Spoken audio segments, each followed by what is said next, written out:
अरे आप वही हो ना जिसकी रिसेंटली हाउस जॉब खत्म हुई है और ताज़ा ताज़ा बेरोजगार हुए हो, और अब आप लोगों को समझ नहीं आ रही कि आगे करना क्या है ना। अस्सलाम वालेकुम everyone, welcome back to my YouTube channel. This is me Fatima and I am back after a very long break. तो मैंने सोचा क्यों ना एक छोटी सी गाइडेंस वीडियो बनाई जाए अपने जूनियर्स के लिए, स्पेशली जो फ्रेश ग्रेजुएट्स हैं, ताकि उन्हें थोड़ा सा आइडिया हो जाए कि उन्हें नेक्स्ट स्टेप अब क्या लेना है। स्पेशली जब पाकिस्तान में ट्रेनिंग करनी होती है तो उसके लिए कौन से एग्ज़ाम्स देने होते हैं, उसका मेरिट कैसे बनता है। तो एक छोटी सी वीडियो मैं इसको बनाने जा रही हूँ। So let's start the video. हाँ जी, तो सबसे जो पॉपुलर एग्ज़ाम है पाकिस्तान में ट्रेनिंग स्टार्ट करने के लिए, दैट इज़ FCPS। ठीक है, you can also go for MD and MS। ठीक है ना। तो सबसे पहली बात तो ये होती है कि जब एक स्टूडेंट, जब एक डॉक्टर FCPS या MD MS पास करता है तो उसको according to the central induction policy जो है वो रेजिडेंसी मिलती है किसी भी गवर्नमेंट हॉस्पिटल में। ठीक है ना, गवर्नमेंट हॉस्पिटल में उसको जो है वो रेजिडेंसी मिलती है, but under the central induction policy. ठीक है ना। तो अब सेंट्रल इंडक्शन पॉलिसी में क्या होता है कि इसमें आपका जो है वो टोटली मेरिट बेस जो है वो रेजिडेंसी दी जाती है। इसमें सिफारिश वगैरह का कोई चक्कर नहीं है। ठीक है ना। सीट्स की डिस्ट्रीब्यूशन होती है अकॉर्डिंग टू प्रोविंसेस। ठीक है। और सबसे पहली बात जो मतलब जिसमें मैं भी कंफ्यूज होती हूँ वो ये है कि CIP का मेरिट कैसे बनता है। ठीक है ना। CIP मेरिट के लिए एक इन्होंने कैलकुलेटर बनाया हुआ है जिसमें उन्होंने डिफरेंट चीज़ें जो है वो आपसे वो पूछेंगे। तो मैं आप लोगों को वो सारी चीज़ें जो है वो इस वीडियो में बताने जा रही हूँ जो आप लोगों को उस कैलकुलेटर में फिलअप करने के लिए चाहिए होती है। ठीक है। ओके जी, तो सबसे पहले वो आप लोगों से पूछेंगे कि आपने कौन सी फील्ड सेलेक्ट करनी है। तो आपने अगर FCPS करना है तो आप FCPS पे क्लिक करेंगे, और MD MS करना है तो उस पर क्लिक करेंगे। ठीक है। अच्छा, तो जो दूसरी बात वो आप लोगों से पूछेंगे वो ये है कि आपने हाउस जॉब कहाँ से की है। ठीक है ना। अगर आप एक पंजाब के किसी गवर्नमेंट मेडिकल कॉलेज के स्टूडेंट हैं, ठीक है, और आपने उसी के अपने ही पेरेंट्स इंस्टीट्यूट में हाउस जॉब की है, then you will get 5 marks. ठीक हो गया। अब बाकी सिचुएशंस में, जैसे कि अगर मैं पंजाब के ही किसी गवर्नमेंट कॉलेज से पढ़ी हूँ, जैसे सपोज कि मैं फातिमा जिन्ना से पढ़ी हूँ और मैं हाउस जॉब मेयो हॉस्पिटल में करती हूँ, तो मुझे मिलेंगे 2.5 मार्क्स। ठीक हो गया। इसी तरह प्राइवेट के लिए भी यही है कि प्राइवेट ग्रेजुएट्स जो होते हैं वो अगर गवर्नमेंट में आके हाउस जॉब करते हैं they will get 2.5 marks, and same is for foreign graduates. ठीक है। बट अगर कोई ऐसा स्टूडेंट है जिसने किसी और प्रोविंस से, जैसे सिंध में उसने जो है वो पढ़ा है और वो पंजाब में आके हाउस जॉब करता है, तो उसको मार्क्स मिलेंगे या नहीं ये पॉलिसी में मेंशन नहीं है। ठीक हो गया। अच्छा, तो ये हाउस जॉब वाला जो पॉइंट है ना यार, ये बहुत कंट्रोवर्शियल है। कुछ कहते हैं कि मार्क्स मिलते हैं, कुछ कहते हैं कि कोई नहीं मिलते। ठीक है ना। लेकिन जो मैंने रीसेंट आर्टिकल देखा है उसमें उन्होंने मेंशन किया हुआ है कि जनवरी और जुलाई 2021 के जो इंडक्शंस हैं उनमें पेरेंट इंस्टीट्यूट में हाउस जॉब करने के, और ये जो मैंने आपको सारा बताया है, उसके मार्क्स मिलेंगे। ठीक है ना, तो परेशान ना हो। अच्छा, तो जो थर्ड पॉइंट है ना वो आपसे पूछेंगे कि आप ट्रेनिंग अपने पेरेंट इंस्टीट्यूट में ट्रेनिंग को प्रेफर करते हैं या नहीं। ठीक है। और अगर आप पंजाब के ग्रेजुएट हैं और आप अपने पेरेंट इंस्टीट्यूट को जो है वो प्रेफर करते हैं for training, then you will get 5 marks. ठीक है। और अकॉर्डिंग टू द पॉलिसी ये वाला जो पॉइंट है ना ये प्राइवेट ग्रेजुएट्स पे और जो दूसरे प्रोविंसेस के ग्रेजुएट हैं उन पर अप्लाई नहीं होता। ठीक है। नेक्स्ट जो चीज़ आप लोगों ने मेंशन करनी है वो ये है कि आप लोगों का मार्किंग सिस्टम कौन सा है। मार्क्स मिलते हैं आप लोगों को या फिर आप लोगों का GPS सिस्टम है। ठीक है ना। तो उसके अकॉर्डिंग आपने वो मेंशन कर देना है। बाकी आप लोगों को अपने जो है वो सारे प्रॉफ के वो आप लोगों से मार्क्स पूछेंगे, फर्स्ट प्रॉफ, सेकंड प्रॉफ। ठीक है। टोटल मार्क्स कितने थे, आप लोगों को कितने मिले, और लास्ट में आप लोगों को सब मतलब पूरा सारे जो प्रॉफ्स हैं उनके मार्क्स टोटल करके भी जो है वो आपने मेंशन करना है। अच्छा जी, तो जो नेक्स्ट चीज़ CIP कैलकुलेटर में आप लोगों को मेंशन करनी है that is the number of distinctions. ठीक है। ये पॉइंट बहुत इंटरेस्टिंग है और मेरी एक जूनियर ने भी मुझसे पूछा था कि आपकी कितने डिस्टिंक्शंस जो है वो हमें, मतलब MBBS में हमारी कितने डिस्टिंक्शंस होनी चाहिए जो हमें आगे FCPS में जो है वो फ़ायदा दें और ये वो ना। तो ऑब्वियसली डिस्टिंक्शंस लेना यार किसको अच्छा नहीं लगता यार। मतलब आपकी डिस्टिंक्शन हो तो बहुत बड़ी बात होती है, आपको उसके मेडल्स मिल सकते हैं और सर्टिफिकेट्स मिल सकते हैं। ठीक है। And it's a very good thing, मतलब बहुत अच्छी बात होती है डिस्टिंक्शन लेना। ठीक है। लेकिन CIP के according they will only count 2 distinctions. ठीक है। मैक्सिमम वो 2 डिस्टिंक्शंस आप लोगों की काउंट करेंगे और उसके मार्क्स आपके एक्सपीरियंस के मार्क्स में ऐड होकर जो है वो आप लोगों को दिए जाएंगे। ठीक हो गया। ओके जी, तो अब बात कर लेते हैं एक्सपीरियंस की। जो मैं पिछले पॉइंट में बता रही थी आप लोगों को कि डिस्टिंक्शन के मार्क्स और एक्सपीरियंस के मार्क्स जो है वो ऐड होके स्टूडेंट्स को दिए जाते हैं। ठीक है ना। अच्छा, अब जो हम हाउस जॉब के बाद प्राइवेट हॉस्पिटल्स में जॉब करते हैं CIP उस एक्सपीरियंस को काउंट नहीं करता। ठीक है ना। CIP एक्सपीरियंस मांगता है BHU, RHC, THQ और इस तरह के जितने भी पंजाब में जो हैं एरियाज़, मतलब जो भी बेसिक हेल्थ यूनिट्स हैं उनका एक्सपीरियंस जो है वो CIP के अंडर काउंट होता है। ठीक है ना।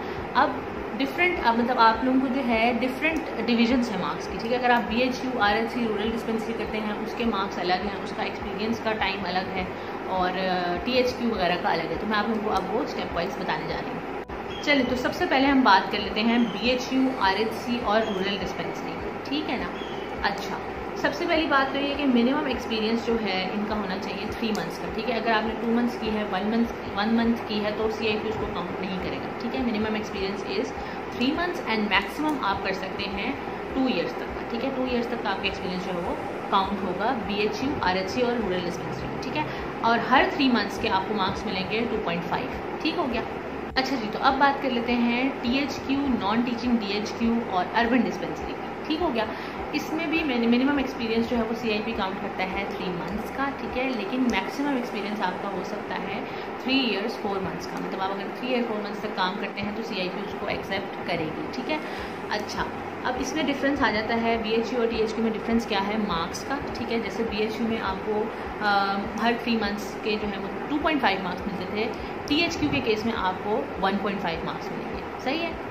ओके जी, तो अब बात कर लेते हैं हम टर्शरी हेल्थ केयर लेवल की, ठीक है ना, जिसमें हमारे गवर्नमेंट टीचिंग हॉस्पिटल्स आ जाते हैं पंजाब के, ठीक है। अगर आप यहाँ जॉब करते हैं तो यहाँ पे भी आपको मिनिमम एक्सपीरियंस जो है वो 3 मंथ्स का चाहिए, ठीक है।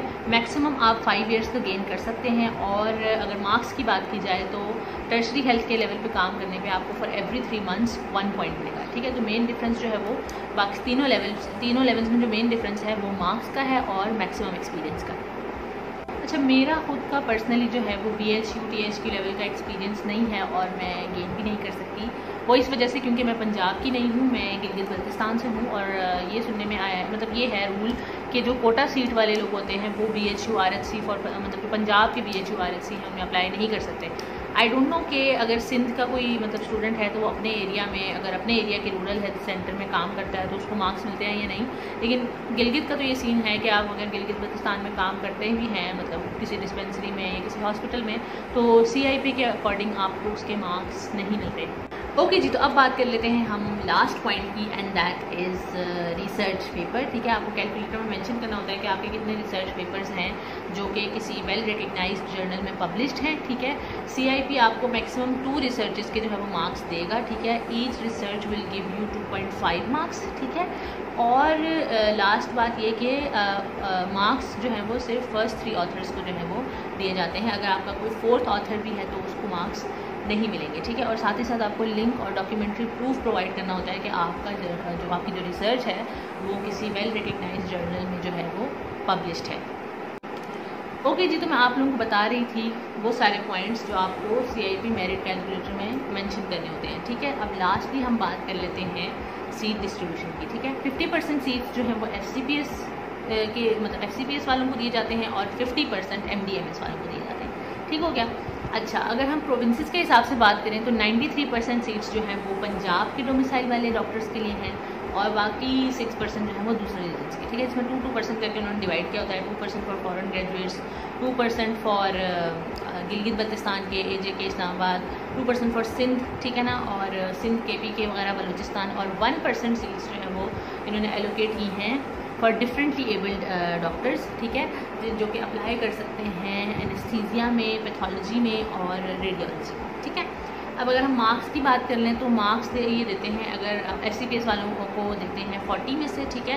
पास्ट जो स्टूडेंट्स होते हैं उन्हें 30 मार्क्स मिलते हैं, ठीक है। इस तरह डिग्री की अगर देखा जाए तो 20 मार्क्स डिग्री के होते हैं, ठीक है। अगर आपने इस्लामियात और सोशल स्टडीज़ के एग्ज़ाम्स दिए हुए हैं तो आप उनके मार्क्स भी मेंशन करने हैं, ठीक है। और 20 मार्क्स जो है वो आपको आपके एक्सपीरियंस और डिस्टिंक्शंस के मिलते हैं। 5 मार्क्स जो है वो रिसर्च के हैं और 5 मार्क्स वही हाउस जॉब के, जो मैंने जैसे आपको शुरू में बताया था, ठीक हो गया। अब एक बात जो याद रखने वाली है वो ये है कि ये जो सारा मैंने आपको बताया है ये मैंने आपको सेंट्रल इंडक्शन पॉलिसी के बारे में बताया, ठीक है ना। पाकिस्तान में जितनी भी रेजिडेंसीज होती हैं ना, चाहे वो आप गवर्नमेंट इंस्टीट्यूट में कर रहे हैं चाहे वो आप प्राइवेट में कर रहे हैं, वो CPSP के अंडर आता है, ठीक है, college of physicians and surgeons of Pakistan, ठीक है। तो ये जो सारी चीज़ें हैं वो CIP के लिए हैं। आप CIP में भी अप्लाई करते हैं and you can also apply for residency in a private hospital, ठीक है ना। कुछ बहुत से प्राइवेट हॉस्पिटल ऐसे भी हैं जो कि CPSP के साथ मतलब एफिलिएटेड हैं और आप उनमें भी जो है वो ट्रेनिंग कर सकते हैं, ठीक है। तो इसका मतलब ये नहीं कि अगर आपको CIP के अंदर इंडक्शन नहीं मिलती तो आप कहीं पे भी ट्रेनिंग नहीं कर सकते, ठीक है। आप प्राइवेट इंस्टीट्यूट में भी ट्रेनिंग कर सकते हैं। सही हो गया। अच्छा, तो मुझे आप लोगों को एक लिंक के बारे में बताना था, एंड दैट इज़ upmed.pk। ठीक है, ये बहुत ही यूज़फुल लिंक है और इन्होंने जो है वो अपनी लिंक पे सारी इन्फॉर्मेशन रिगार्डिंग CIP और जॉब से रिलेटेड जो भी आपको इन्फॉर्मेशन चाहिए वो उन्होंने अपनी लिंक पे, अपनी वेबसाइट पे लगाई होती है। और ये कैलकुलेटर, CIP कैलकुलेटर भी उन्हीं की वेबसाइट पे है जो मैंने आपके सामने अभी एक्सप्लेन किया है। ठीक है, और ये बहुत यूज़फुल लिंक है। आप इनको अपना व्हाट्सएप नंबर भी दिया होगा वेबसाइट पे, आप उस पर एक मैसेज लीव कर लें तो आप उनके व्हाट्सएप स्टेटस देख सकते हैं, जिसपे वो मतलब डिफरेंट जॉब अपॉर्चुनिटीज़ के जो है वो स्टेटस वगैरह लगाते हैं, and it's very helpful. Okay जी, तो that's it for today's video. गला खुश्क हो गया रोज़ों में बोल बोल के।